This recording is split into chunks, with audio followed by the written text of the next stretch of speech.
Welcome back to the deep dive. Today we're really cracking open a chapter that many see as the absolute hinge point of Mark's gospel. Yeah, Mark chapter 8. Yeah. It's geographically, theologically, it's the center. If you want to get the mission of Jesus, you really have to get this chapter. Right, because those first chapters, basically Mark chapter 1, verse 1, right through to Mark chapter 8, verse 26, they're all building up this huge question. Who is this man? I mean, that's it, isn't it? He's doing incredible things, walking on water, healings, power over demons. But his actual identity, it's kept kind of under wraps, that whole messianic secret thing. And Mark chapter 8, verse 26, it feels like a hard dividing line in the sand. Everything before is about establishing who he is, his authority. Exactly. And then the moment we cross that line, the whole narrative pivots sharply. So once they grasp who he is, or at least Peter does, the focus flips immediately to why he came. Instantly. And it's jarring.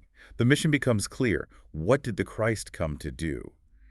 And the answer Jesus gives, well, it involves suffering, the cross. Yeah. It completely shatters the popular expectation of what the Messiah would be like. Now, our source material today, it's from the You Need Faith in Jesus team. And it's structured, well, not just for listening, is it? No, not at all. It's designed for action, Ah. for deep teaching, looking at the history, the context, really preparing you, the listener, to, apply the word, not just hear it. So this is about preparing for deeper study, maybe even memorization, review, that kind of thing. That's the idea. Because where this chapter lands, the conclusion, Yeah. it's stark. The staggering cost of actually following Jesus. Yeah. Self-denial, the cross. And that theme hits the moment Jesus starts explaining his own purpose. Okay, let's unpack this. So section 1, verses 1 through 10. We start with something that feels, well, familiar. Déjà vu almost. Another huge feeding miracle, the 4,000 this time. Right. And the question is, why include this one? We already had the feeding of the 5,000 back in chapter 6. Why repeat it, seemingly? Good question. Is Mark just padding the story? Definitely not. Mark is incredibly economical with his words. He's making a very deliberate point here, both structurally and theologically. And geography is key. The setting tells us a lot. Okay, so what's the setting? A huge crowd following Jesus for 3 days, completely out of supplies. Exactly. And look at Jesus' motivation in Mark chapter 8, verse 2. He states it plainly. I have compassion on the multitude because they have now been with me 3 days and have nothing to eat. Compassion, that's the driver. It's not about putting on a show. No, it's a deep concern for their physical well-being. He literally says he's worried they might collapse on the way home.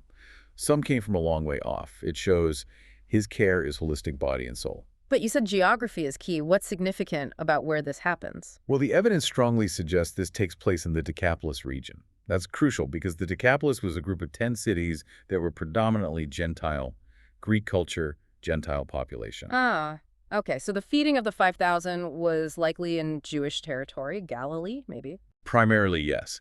So Mark includes this second distinct feeding miracle here in Gentile territory to show something profound. Jesus' power, his provision, it isn't just for the Jews. It extends to everyone. The kingdom is opening up. He's the provider for all nations. That makes sense. It does.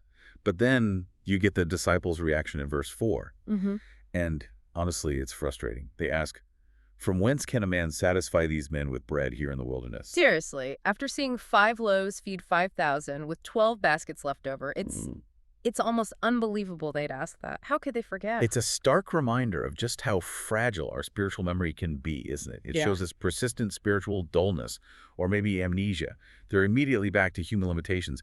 How can a man do this? They completely miss the divine power they just witnessed chapters ago. So Mark is showing us that understanding, even for the inner circle, dawns incredibly slowly. Painfully slowly. They just don't get it yet, which makes the details of this miracle even more significant. Let's look at the numbers and the objects. They're different from the first feeding. Very different, and deliberately so. First time. 5 loaves, 5,000 people, 12 baskets left over, 12 clearly symbolizing the tribes of Israel. Right. And here? Here in Gentile territory. 7 loaves, 4,000 people, and 7 baskets left over. 7, a number often pointing towards completeness, perfection, maybe even universality. And the baskets. The source material highlights this difference in the Greek words used. Yes. This is fascinating. For the 5,000, the word was kophinos. These were likely small personal hand baskets, the kind Jewish travelers often carried, sort of like a lunch pail. Okay, but here it's different. Completely different word. Spiritus, A spirus wasn't a little lunch basket. It was a large, sturdy hamper. Think big. Yeah. Like the kind of basket Paul was later lowered down the wall in to escape Damascus. Huge. Wow. So collecting 7 of those massive baskets full of leftovers? It underscores the sheer scale of the abundance. It's not just more food. It's overwhelming, perfect provision, maybe hinting at that universal reach again. And the disciples are still focused on the logistical problem. Amazing. And Mark notes that before distributing the food, Jesus gave thanks, Eucharistesis in Greek, and then he blessed it, eulogesis. Even in this moment of divine power, he models dependence on the Father. He gives thanks, acknowledges the source. It's a picture of perfect reliance. So incredible compassion, overwhelming provision. And yet, the very next thing that happens, opposition. He gets straight back in the boat and faces immediate confrontation. The whiplash is intentional. From divine provision straight into human hardness of heart. Right. Section 2 then, verses 11 through 21. Jesus moves from feeding the crowd to facing down the Pharisees. And what do they want? They show up demanding a sign. But verse 11 is very clear about their motive. They came seeking of him a sign from heaven, tempting him. They weren't genuinely searching for truth. They wanted to trap him, right. And not just any sign would do, a sign from heaven. What does that imply? They're likely demanding something spectacular, undeniable, maybe on the scale of Moses or Elijah. Fire from the sky, the sun stopping, something cosmic that fits their idea of prophetic validation. Healings and feedings apparently weren't enough. And Jesus' reaction is powerful. Mark chapter 8, verse 12 says, "And he sighed deeply in his spirit." That's a profound phrase. It's not just annoyance, it's deep grief, frustration, maybe even anguish. Why? Because he's face to face with willful, stubborn unbelief. They've seen so much already. Exactly. Countless signs, the healings, the exorcisms, the calming of the storm, 2 miraculous feedings. And still they demand more proof. It's a deliberate hardening of their hearts, and Jesus grieves over it. And his response, "Why doth this generation seek after a sign? Verily I say unto you, there shall no sign be given unto this generation." Pretty blunt. It is. Although it's helpful to remember, as our source notes mention, Matthew's account adds a crucial clarification. Jesus says the only sign they'll get is the sign of the prophet Jonas. Which is a clear pointer to His death, burial, and resurrection. They want a sign of heavenly power now. He promises them the ultimate sign, but it involves suffering and death first, then victory. The irony is thick. So he refuses their demand, gets back in the boat with the disciples, and immediately pivots to another warning. Verse 15. "Take heed, beware of the leaven of the Pharisees and of the leaven of Herod." Right. And this word leaven, or yeast, it's a powerful metaphor here. How so? What does leaven represent? Think about how yeast works in dough. A tiny amount spreads silently, invisibly, until it affects the entire batch. It represents a pervasive, corrupting influence. Jesus is warning them about 2 dangerous spiritual contaminants. Okay, so the leaven of the Pharisees, what kind of corruption is that? That's the danger of external religion without internal reality. It's hypocritical legalism, focusing on rules and appearances while the heart remains unchanged. Rigid, judgmental, and ultimately unbelieving. Makes sense. But then he adds, "and of the leaven of Herod." Matthew's gospel mentions the Sadducees here, but Mark specifically names Herod. Why Herod? Naming Herod points towards a different kind of corruption. It's the leaven of worldliness, political maneuvering, cynicism, maybe even outright secularism. It's the temptation to compromise faith for power, to blend in with the values of the ruling secular culture. Think political ambition over spiritual truth. So, 2 different dangers. Religious hypocrisy on one side, worldly compromise on the other, both deadly to genuine faith. Exactly. He's warning them against both extremes. But how do the disciples respond to this deep spiritual warning? Oh, this is almost comical, isn't it? Verse 16. "And they reasoned among themselves, saying, It is because we have no bread." Unbelievable. Use of the metaphor leaven, and their minds immediately jump to the fact they forgot to pack lunch after leaving the place where 4,000 were fed from 7 loaves. It just shows how grounded they still are in the physical, the literal. They completely miss the spiritual point he's making. Their hearts are, well, a bit leavened themselves with incomprehension. Jesus is clearly exasperated. Verses 17 and 18. He hits them with sharp questions. "Why reason ye? Because you have no bread. Perceive ye not yet, neither understand. Have ye your heart yet hardened? Having eyes, see ye not, and having ears, hear ye not, and do ye not remember?" He's quoting the prophets there, isn't he? Basically accusing them of the same spiritual blindness. He is. And then he forces them to recall the specifics. Verses 19 and 20. "When I break the 5 loaves among 5,000, how many baskets full of fragments took ye up?" The answer, 12. And when the 7 among 4,000, how many baskets full of fragments took ye up? They answer, 7. He makes them say the numbers out loud. Yes, to make them confront the absurdity of their current anxiety. The logic is inescapable. If I can create that much abundance, twice, why would I possibly be worried about you forgetting one loaf of bread? Their failure to connect those dots, to understand the implication that he is the source of all provision, shows they still haven't grasped who he truly is. Exactly. He ends with that pointed question of verse 21. Yeah. How is it that ye do not understand? It hangs in the air, highlighting their continued spiritual fog. And that spiritual fog leads us perfectly into the next section, doesn't it? Section 3, verses 22 to 26. This is a really unique story found only in Mark's Gospel, the healing of the blind man at Bethsaida. Yes, and its placement right here is absolutely crucial. It functions as more than just another miracle. It's a living parable, a physical illustration of exactly where the disciples are spiritually. Interesting. Tell us about the setting first, Bethsaida. Well, significantly, Bethsaida was one of the towns Jesus had previously condemned for its unbelief, remember, alongside Chorazin. And notice, Jesus performs this healing privately. He leaves the blind man out of the unbelieving town first. Suggesting that sometimes spiritual insight needs separation from the surrounding noise and doubt. Perhaps. And the method is also unique. He uses spittle on the man's eyes and lays hands on him. Very tangible, earthy actions. Some connected to creation imagery, others to common healing practices of the day, but the result of this first action is the key. Right. What happens after the first touch? Jesus asks him if he sees anything. And the man gives this really strange partial answer in Mark chapter 8, verse 24. I see men as trees, walking. Men as trees walking. That's bizarre. What does it mean? He can see something. There's light, there's form, there's movement. But the vision is completely distorted, blurry, unclear. He can't distinguish properly between a person and a tree trunk. It's partial sight, not full restoration. And you're saying this mirrors the disciples' spiritual state right now? Perfectly. Think about it. Do the disciples have some understanding of Jesus? Yes. They know he's powerful, special, maybe a prophet, maybe even more. They see glimpses of his glory, his power. But is their vision clear? No, not at all. Especially regarding his mission. They still expect an earthly king, not a suffering servant. Their picture is distorted by their own expectations. They see men as trees, walking. Their spiritual vision is blurry, indistinct. They've had the first touch, they're following him, but they haven't yet received the full clarity they need. So it's not total blindness, but it's critically incomplete sight. Exactly, which is why the second stage of the healing is so vital. Jesus doesn't leave the man like that. Verse 25 says, he put his hands on his eyes again and made him look up. And the result? And he was restored and saw every man clearly. Full sight, sharp focus, perfect clarity. Wow, so that second touch, it foreshadows the deeper understanding, the spiritual clarity the disciples will eventually receive, maybe after the resurrection or Pentecost. That seems to be precisely Mark's point in placing this unique two-stage miracle right here, just before the great confession at Caesarea Philippi. It visually prepares us and them for the move from spiritual fog towards clear revelation about Jesus' identity and mission. It shows that sometimes full understanding requires more than one touch from Jesus. It's a process. Often, yes.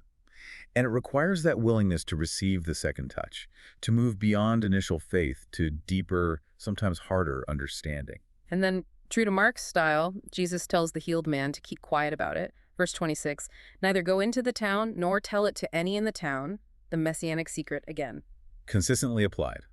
Jesus is carefully managing how and when his identity is fully revealed. He doesn't want a popular uprising based on miracles. He needs people to understand him through the lens of the cross, which is coming into sharp focus now. And that brings us right to the climax, section 4, verses 27 through 33. The physical parable of sight gives way immediately to the moment of spiritual clarity. This is it, the hinge, the turning point we talked about, Peter's confession. Absolutely. And again, the location is incredibly significant. Caesarea Philippi, where is that? It's way up north near Mount Hermon, deep in Gentile territory, not exactly Jewish heartland. Not at all. It was a city rebuilt and renamed by Philip the Tetrarch in honor of Caesar Augustus, Roman power. And it was built near a massive cliff face with a cave that was a major center for worshiping the pagan god Pan, the god of nature, shepherds, flocks. and often associated with wildness, chaos. There were niches carved into the rock for idols. So Jesus takes them to this place literally saturated with Roman imperial propaganda and pagan idol worship. A place with competing claims for ultimate authority and divinity ringing in the air. And there, against that backdrop, he asks the most important question in the gospel. He starts broad, verse 27. Whom do men say that I am? Gauging the popular opinion. And the answers come back. John the Baptist, Elijah, one of the prophets, respectful answers, certainly. Respectful, yes. They see him as a great figure, a man of God, maybe even the forerunner, but they all fall short of his true, unique identity. The crowd is still in that ministry's walking stage. But then he narrows the focus. It becomes intensely personal, verse 21. But whom say ye that I am? He puts it directly to the disciples. This is the moment. All the teaching, all the miracles have led here. And Peter, stepping up as the spokesman for the 12, delivers the foundational confession. Thou art the Christ. The Christ, the Greek Christos, the Hebrew Messiah, the Anointed One, the long-awaited King. Boom. The identity question that drove the first half of Mark is now answered explicitly by the disciples themselves. Oh. The light has dawned. They see clearly who he is. Finally, clear sight. But wait.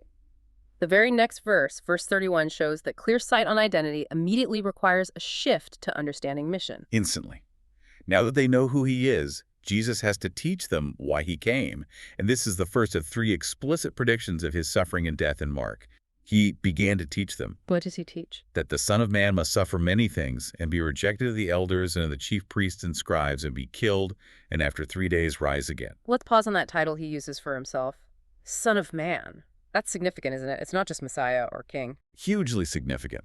Well, Christ could carry political, Davidic kingly expectations, Son of Man, directly echoes the figure in Daniel chapter 7. A figure who receives everlasting dominion and glory from the Ancient of Days. A figure of cosmic authority and judgment. So Jesus claims that ultimate authority. Yes, but then he utterly subverts the common expectation tied to Daniel 7. He says this glorious, judging Son of Man must suffer, must be rejected by the religious authorities, must be killed before rising again. That word must, in Greek, points to divine necessity. This isn't a tragic accident. It's God's ordained plan for redemption. The cross is essential, not optional. Essential. But Peter, whose mind is probably still buzzing with the Thou art the Christ revelation and likely picturing an immediate glorious earthly kingdom, he can't handle this suffering talk. What does he do? Verse 32 says he took Jesus aside and began to rebuke him. Rebuke, Peter's trying to correct Jesus. It's stunning, isn't it? Just moments after confessing Jesus as the divine Messiah, Peter tries to steer him away from the path of suffering. He's basically saying, no, Lord, that's not how the Messiah operates. That's not the plan. He's projecting his own human triumphal expectations onto God's plan. Exactly. He wants the crown without the cross, glory without suffering, victory without sacrifice. It's the universal human temptation. And Jesus' response is perhaps the sharpest rebuke in the entire New Testament. He turns, looks right at the disciples making this public, and says to Peter, verse 33, "Get thee behind me, Satan." Whoa. From the Christ to Satan in just a few verses. That's whiplash. Why so severe? Is he saying Peter is Satan? Not that Peter is the devil himself, but that Peter, in that moment, is voicing the temptation of Satan. Remember Satan in the wilderness, offering Jesus the kingdoms of the world if he'd just bypass the cross. Peter's doing the same thing, offering an easier path, a human path, tempting Jesus away from the necessary suffering God required. So Peter became an adversary, an obstacle to God's plan. Precisely. And Jesus continues, "For thou savorest not the things that be of God, but the things that be of men." Savorest not. What does that mean exactly? It sounds like taste. It means to set your mind on, to think, to focus your understanding and intention. Jesus is saying Peter's entire mindset, his way of thinking right then, was purely human-centered, focused on earthly power, human glory, avoiding pain, the things that be of men, and completely missing God's divine sacrificial perspective. It's a huge warning. You can have a moment of incredible spiritual insight like Peter's confession and almost immediately fall into thinking from a purely human, even satanic perspective if you reject the way of the cross. That is the razor's edge Mark presents here. It's a central tension for every disciple. Okay, so Jesus has defined his own mission, the cross. And he's rebuked Peter for resisting it. Now, section 5, verses 34 through 38, he immediately broadens the scope. This isn't just his path, it's the path for anyone who wants to follow him. Yes, notice verse 34. And when he had called the people unto him with his disciples also, This isn't a private lesson just for the 12 anymore. This applies to everyone who would associate with him. The cost of discipleship is universal. And he lays out 3 non-negotiable conditions, not suggestions, right? Conditions. Absolutely. Condition 1, deny himself. What does that mean in practice? Giving up chocolate. Not quite. It's far more radical. It means a complete renunciation of self-interest, self-will, self-sovereignty. It's saying no to your own agenda, your own rights, your own comfort being the primary driver, and saying yes to God's will and his kingdom, no matter the personal cost. It's dethroning yourself. Okay. Condition 2, take up his cross. We need to really understand what this meant to them. Crucial point. For us today, a cross is often jewelry or a symbol on a building. For a first-century person living under Roman occupation, the cross meant one thing: a horrific instrument of torture and public execution reserved for criminals and rebels. It was shameful, agonizing. So when Jesus says take up his cross, he means... He means be willing, daily, to identify with a condemned criminal. Be willing to die to your own life, your reputation, your ambitions. Be willing to face suffering, shame, rejection, even literal death for his sake. It signifies total surrender and allegiance, following him even to execution. That's incredibly demanding. And condition 3. Follow me. Discipleship isn't a one-time decision or just believing the right things. It's an active, ongoing, daily process of walking in his footsteps, obeying his commands, living the way he lived, which, as he just defined, involves denial and the cross. Deny self, take up the cross, follow him. That leads right into verse 35, the great paradox. Yes, this is the core logic of the kingdom. For whosoever will save his life shall lose it. But whosoever shall lose his life for my sake and the gospel's, the same shall save it. Unpack that. Trying to save your life means losing it.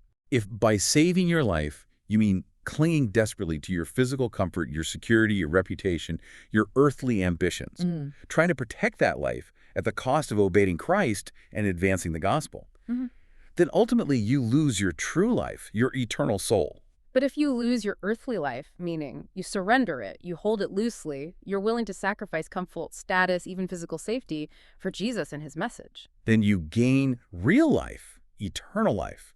It turns the world's values completely upside down. True gain comes through surrender.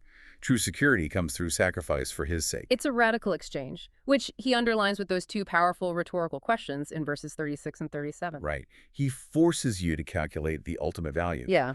For what shall it profit a man if he shall gain the whole world and lose his own soul? Imagine having everything, all the money, power, fame the world can offer, but forfeiting your eternal self in the process. What's the net gain? 0. Worse than 0. It's an infinitely bad deal.